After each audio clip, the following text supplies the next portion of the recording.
Good day.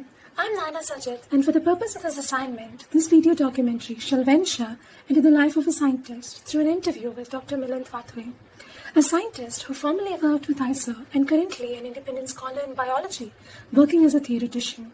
Having done his basic education in microbiology, he went on to do a PhD in wildlife ecology from IISc Bangalore. His journey truly transcends different fields from ecology of viruses to animal and human behavior and eventually to evolutionary medicine. He has over 100 publications and 5 patents in his name. He's a scientist who truly believes that anyone, be it an undergraduate student, a farmer, or a housewife, can be a researcher as long as you have novel questions in mind. This interview is sure to break the stereotype about what a typical scientist is like. So without further ado, let's jump right into the interview. Good afternoon, sir. First of all, thank you for taking out time from your busy schedule and giving me this opportunity to interview you today.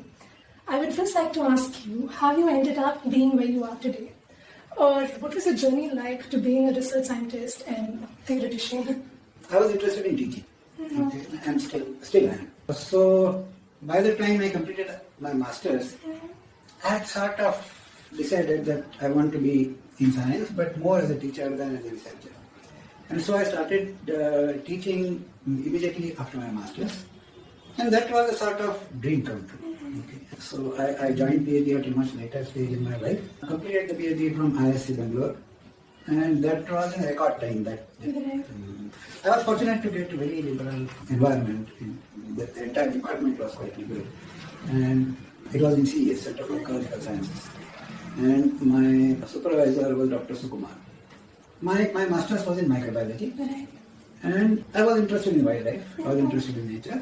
So I thought I would work with diseases of wild animals, okay, which I did. So looking at diseases from an ecological perspective. Okay.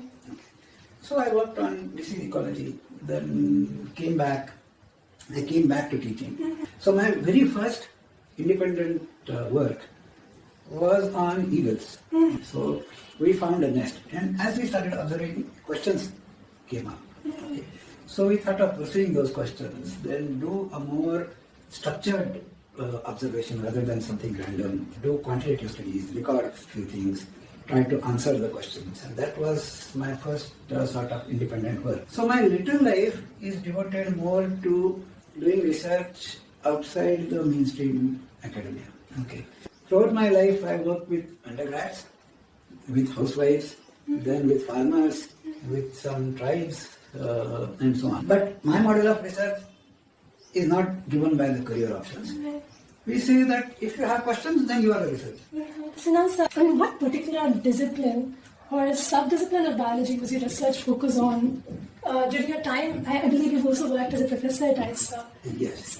So I did not work for any specific discipline or branch. You don't have to mold yourself into the research environment. I literally jumped from fields to fields. So my basic education was in microbiology. Okay.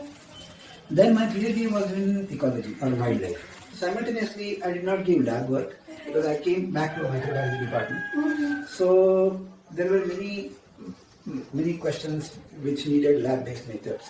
Many questions about now ecology of bacteria, okay, or ecology of viruses, and so on. But in the meanwhile, I also got involved into many problems of behavior. From animal behavior, it slowly shifted to human behavior. Then the behaviors physiology interface, that brought us to medicine. And then if you look at in terms of number of papers, my maximum work is on diabetes. Right. Okay, but that was an interest which was triggered by my years in the forest. Okay, because I work with some tribes. They have a different lifestyle. Accordingly, they have a different physiology. So you will find that diabetes is almost absent in them. It's not that they are completely healthy. They have their own health problems, which is a different set, which is very different from the health problems of an urban person. So what is the difference? So starting with that question, I came to diabetes, and we have published, along with students of course, more than 20 papers, 3 theses and 2 books on diabetes, where I never learned that formally. I am not trained in human biology or medicine or anything. But that was an interest turned on, And since we started, we kept on finding new things. It continued. And now there is a clinic based on my ideas at Dinath Mangeshwar Hospital. Okay, so I'm not a medical doctor, so I don't treat patients. Okay. But the concept of that clinic is at least partly based on my ideas and my research. Okay. So also during your time at ISER, did you have a team of researchers? Yes, my biggest team was when I was in ISER. Right. And that was something like 15 people working full time, Okay. plus undergrads. Oh, wow. So how are the research questions divided? And at what levels were they divided among your team members? So there are two things. There were a number of questions that came only out of interest, Okay. right?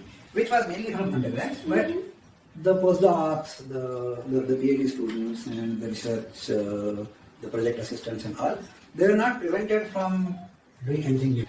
But then I said that you should be working on at least two things, minimum two things at a time. Right? So apart from the project on which you are employed, talk with others who are working with something else, contribute to some other work. Okay? So everyone should come up with some ideas, some questions, we discuss that. So it was a sort of teamwork where there was segregation of work, at the same time mixing up. So that project itself was quite diverse. Right. And I was coordinating at that time about 20 groups working over Maharashtra. So this project was called Maharashtra Gene Bank Project. And except for there were two research institutes involved, three research institutes involved in that. But all others were NGOs, farmers associations or tribal welfare groups and so on. And at the end of it, I had a huge set of questions which people in the field had not even asked. Right. Okay, so we could answer only a few of those questions, but I think those questions is the biggest outcome of that project. But then at that time, I suddenly decided to quit ISER for some internal projects. So I was skimming through your website. I read, and I quote, "Now since I've detached myself from all formal science organizations and universities, I think my real science journey begins now." Could you please elaborate on this a bit? And by this, do you mean there were any constraints in conducting research when involved in the formal science organization? Yes. So there are two things. Okay, one constraint comes from bureaucracy, which is a little simpler to understand. So I was working with a couple of villages close to Tadoba, and I got a grant, and that was for the problem of remedy. Okay, of mitigating the problem with a new idea. See, the institute is basically built for laboratory research. Right? Working with farmers is simply not on the agenda. It's not the mandate. So I needed to do a number of things which they said, we don't have a procedure to do this. Right. Okay, and then ultimately I realized that the bureaucracy is not catering itself or supporting science. We have to modify our science to fit into their procedures. Okay, Yeah. and if you are doing anything out of the box, and it doesn't fit into their procedures, you just can't do it. Okay? And so the kind of experiments that we did at Tadoba became successful only because I left the institute. So that is a bureaucratic barrier. The other is academic barrier itself. Okay. And that is, they only look at how many papers you published and in how prestigious journal. Okay. So very few are actually interested in the nature of work, whether you are handling really novel questions and whether it is really useful to the society. Nobody is interested. People are interested in showing number of publications and in prestigious publications. And I'm not saying that institutional research is a waste of money. No, they do good work.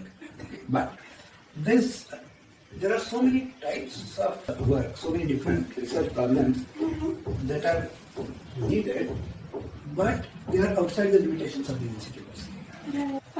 So my next question is, being a theoretician, what kind of research do you do? As in, how is research done as a theoretician as opposed to an experimentalist? So there are three types of models of doing research. One is development of theory and analysis. The other is lab work. Okay. The third is field work. Right? I handle all the three. Right. Okay, I am comfortable with all the three. The advantage of being theoretician was that You don't need money. Right. Okay, you don't need huge brands. All that you need is a few minds that can think. Nobody prevents you from doing theory. Right? And theory is relevant to everything. Theory is relevant to people's problems. Right. So while conducting research as a theoretician, what kind of research questions have you asked in your past work? I'll just give you a few examples. So, we asked questions about music and literature. So my question was, what is the process of creativity? How do you create a new composition, a new tune, including lyrics and so on? So this question we addressed way back in 1970s, and we tried a model. What if we simulate the process of evolution in music? See, biological evolution has a very straightforward process that there is DNA or maybe RNA, which stores information, and the information is a linear sequence of bases. Right? Music is a linear sequence of notes. Right? Just that there are 4 bases here, there are 12 notes. Doesn't matter. Okay, essentially it is a linear sequence. How does life evolve? It evolves through mutations, and the mutants are under natural selection. So we do the same thing with music. Okay, take a notation, right? Subject it to random changes. The computer does the random changes as mutation, and then it plays it back. You do the selection, right? And keep on doing it for several rounds, and we could show that you really can compose new music through this. The new music becomes very quickly unidentifiable with the original tune that you started with. Later on, I extended it to poetry as well, and poetry is more complex than music. Then we also worked on society. Okay. How does cooperation arise in biological world? So, how does cooperation arise? We started with a system where there is cooperation among unicellular organisms because they are the simplest things, right? And this could be done in experiment as well as theoretically with a simulation. So we started with a simulation. Later on, there are experiments also done on this, but we started with a simulation, and we said that there is a unicellular organism taking a model of a real-life unicellular organism which cooperates. Okay? And the theoretical question was, what if there is a cheater mutant? A mutant who does not contribute to the cooperation but gets benefit back from the cooperation. Right? So what will happen to the cheater? So what made you ask these research questions? Like, was there any sort of observation at any point that kind of piqued your curiosity? Yes. So the main thing is called katta. Okay. This means it's a place where people sit and chat. We sit and chat once a week, or at least once a week. You come up and start talking to each other. Someone has a question, someone has an observation, then an idea. It's just a free flow of sort of collective thinking. Through that, a number of ideas come up. So, through several filters, then there are a few things remain which look like doable, or at least explorable. So, sir, to tackle these research questions and to arrive at a possible conclusive answer, what are some of the research techniques that you use? Okay, so I will call katta as a technique, right, which in a way is a new model. And you will be surprised now, the word katta has been used multiple times in the scientific community.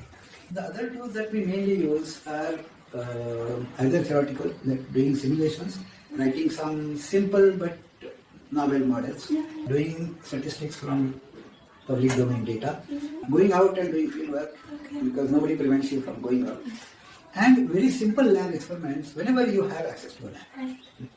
Also, sir, I believe you have written a book titled Dose, Diplomats and Diabetes. That's a very unique title. Yes. And may I just ask how and why you titled it so? So, in ecological theory, or can say behavioral ecology or evolutionary ecology, there is something called hawk and dove model, right, which is about behavior. So, a hawk is aggressive, a dove is subordinate or submissive. And these are the two behavioral traits within a community, within a species, within a population. Right? And the model describes the dynamics of this, right? Which is extremely important from psychology point of view, evolutionary psychology point of view. So the doves comes from there. Okay?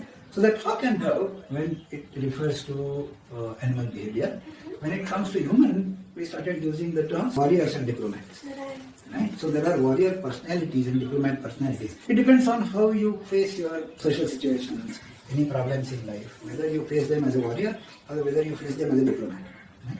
Now, these two behavioral traits are associated with different physiologies, different body physiologies. Right? And aggressive war type physiology is quite different than a diplomat who avoids aggression, who avoids combat, who is more of a sitter and more of a social manipulator. These are two types of personalities, and out of which the diplomat personality is more prone to develop diabetes. Right? And this has very elaborate physiological, neurobiological links. Okay. And many of these links have been shown. They are already there in literature. I put them together to make this picture. Right. Okay, and this has an implication that the way to prevent as well as to reverse diabetes is to bring the warrior behaviors back in your life. Those are the questions I had to ask you. Thank you for this opportunity. Thank you for taking all this time, and it was very insightful. Enjoyed it. Thank you, sir. Now that we have come to an end of this interview, I would like to highlight on the fact that this was originally a 45-minute interview. And given the depth of insights delivered by Dr. Milind Watve, sir, the greatest challenge was to cut it short to this 15-minute video. Those 45 minutes taught me to look at science from a very different angle. His unique approach to science, which includes solving questions and analyzing them through the lens of the layman, and his kata model that talks about how simple discussions that people have in their everyday lives can lead to questions that form the basis of research, was quite inspiring to me. It was also interesting to learn how his interactions with the tribal community and his work on the forest has led to his understandings revolving around type 2 diabetes, even without a formal education in medicine, which then eventually led him to write the book Dose, Diplomats and Diabetes. Now that we mentioned his book, here are some of his other works that I've managed to take photos of.